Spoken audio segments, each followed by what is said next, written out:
പ്രേമ, ഈ വെനസ്വേലയുടെ വ്യോമ അതിർത്തി അമേരിക്ക അടച്ചു. സാധാരണ അങ്ങനെ സംഭവിക്കാൻ സാധ്യത ഉള്ളതല്ല. അപ്പോൾ ഇങ്ങനെ അമേരിക്കയും വെനസ്വേലയും തമ്മിൽ ഇങ്ങനെ വ്യോമാതിർത്തി വെനസ്വേലയുടെ വ്യോമാതിർത്തി അമേരിക്ക അടയ്ക്കുന്നു. ഒരു രാജ്യം മുൻകൈയെടുത്ത് അവർ തന്നെയാണ് അവരുടെ വ്യോമാതിർത്തിയിൽ കാര്യങ്ങൾ തീരുമാനിക്കേണ്ടത്. അപ്പോൾ ഇത് അമേരിക്കയും വെനസ്വേലയും തമ്മിലുള്ള യുദ്ധത്തിലേക്ക് നീങ്ങാനുള്ള സാധ്യതയാണോ ഇതുകൊണ്ട് കാണാനാകുന്നത്? ചേട്ടാ, അങ്ങനെ തന്നെയാണ് കാര്യങ്ങൾ ഇപ്പം പോയിക്കൊണ്ടിരിക്കുന്നത്. കാരണം കഴിഞ്ഞ ഒരു മാസത്തിലധികമായിട്ട് വെനസ്വേലയെ ചുറ്റി വരിഞ്ഞ് അമേരിക്കൻ സേന അവിടെ നിലകൊള്ളുകയാണ്.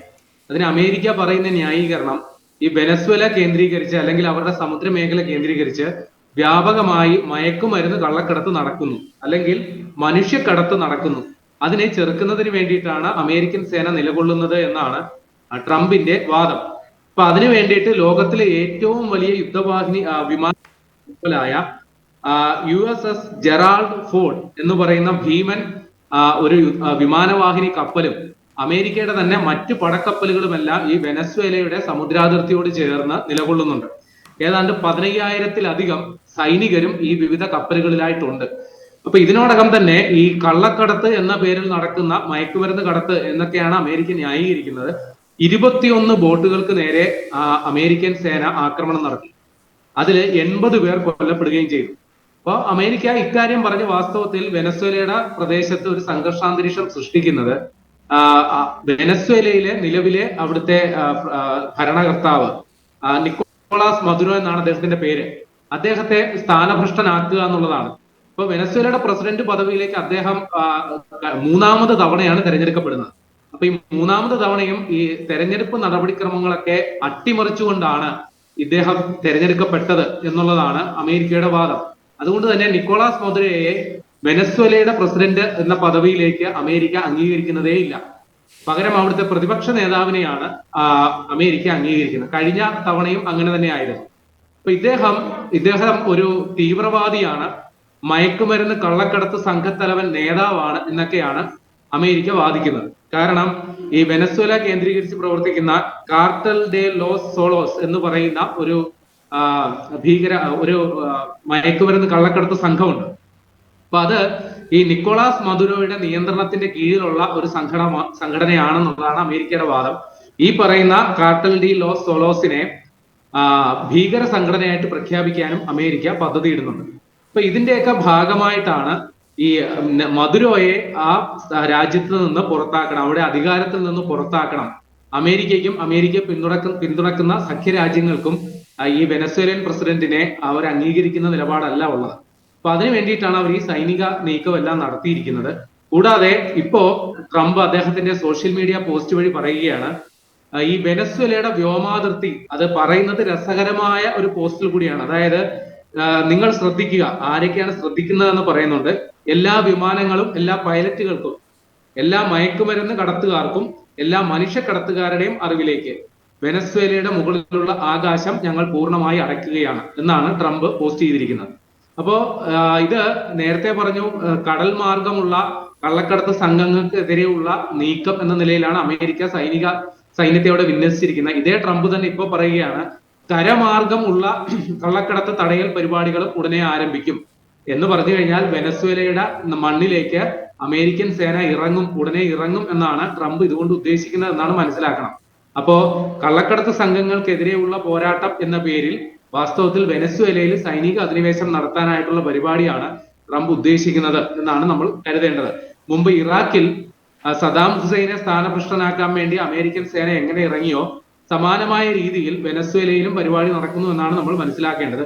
ഏതായാലും അമേരിക്കയുടെ ഈ വെല്ലുവിളി നേരത്തെ തന്നെ വെനസ്വേല മനസ്സിലാക്കി അവർ വലിയ രീതിയിലുള്ള തയ്യാറെടുപ്പുകൾ നടത്തിയിട്ടുണ്ട്. വലിയ രീതിയിൽ സൈനിക അഭ്യാസവും മറ്റ് കാര്യങ്ങളുമൊക്കെ വെനസ്വേലയും ചെയ്യുന്നുണ്ട്. അപ്പോ ഒരു ഏകപക്ഷീയമായിരിക്കില്ല, ഒരു സംഘർഷം ഉണ്ടായാൽ ഏറ്റുമുട്ടൽ ഉണ്ടാകും എന്നുള്ളത് ഉറപ്പാണ്. ഇപ്പൊ നേരത്തെ തന്നെ അമേരിക്കയുടെ ഫെഡറൽ ഏവിയേഷൻ അതോറിറ്റി, വിമാന സർവീസുകൾ നിയന്ത്രിക്കുന്ന സംഘടന, ഇവർ ഈ വെനസ്വേലയുടെ വ്യോമ പ്രദേശത്തേക്ക് യാത്രാ വിമാനങ്ങൾ കടക്കരുത് എന്നുള്ള നിർദ്ദേശം നേരത്തെ നൽകിയിരുന്നു. കാരണം വലിയ രീതിയിലുള്ള സൈനിക അഭ്യാസ പ്രകടനങ്ങൾ അവിടെ നടക്കുന്നുണ്ട്. വെനസ്വേലയുടെ സൈന്യത്തിന്റെ ചില കാര്യങ്ങൾ ഈ വ്യോമ മേഖലയിൽ കാണുന്നുണ്ട്. അതുകൊണ്ട് അത് യാത്രാ വിമാനങ്ങൾക്ക് സുരക്ഷാ ഭീഷണി ഉണ്ട് എന്ന് പറഞ്ഞുകൊണ്ടാണ് ഫെഡറൽ ഏവിയേഷൻ അതോറിറ്റി ഇത്തരത്തിൽ നിർദ്ദേശം കൊടുത്തത്. പല അമേരിക്കൻ കമ്പനികളും സ്വകാര്യ വിമാന കമ്പനികൾ അടക്കം വെനസ്വേലയുടെ വ്യോമാതിർത്തിയിലോട്ട് കടക്കാതെ ഉള്ള മാർഗങ്ങളാണ് ഇപ്പോൾ യാത്ര ചെയ്യുന്നത്. ചില കാർഗോ വിമാനങ്ങൾ ഇപ്പോഴും വെനസ്വേലയിലോട്ട് പോകുന്നുണ്ട് എന്നുള്ളതാണ് മനസ്സിലാക്കേണ്ടത്. ഏതായാലും വെനസ്വേലയുടെ രണ്ട് ഭാഗവും, ഒന്ന് കരീബിയൻ കടലിലും ഒന്ന് പസഫിക്കിലും അമേരിക്ക സേനാ വിന്യാസത്തെ ഇറക്കിയിട്ടുണ്ട്. അപ്പൊ ഇവരെ വരിഞ്ഞു മുറുക്കുക എന്നുള്ളതാണ് വാദം.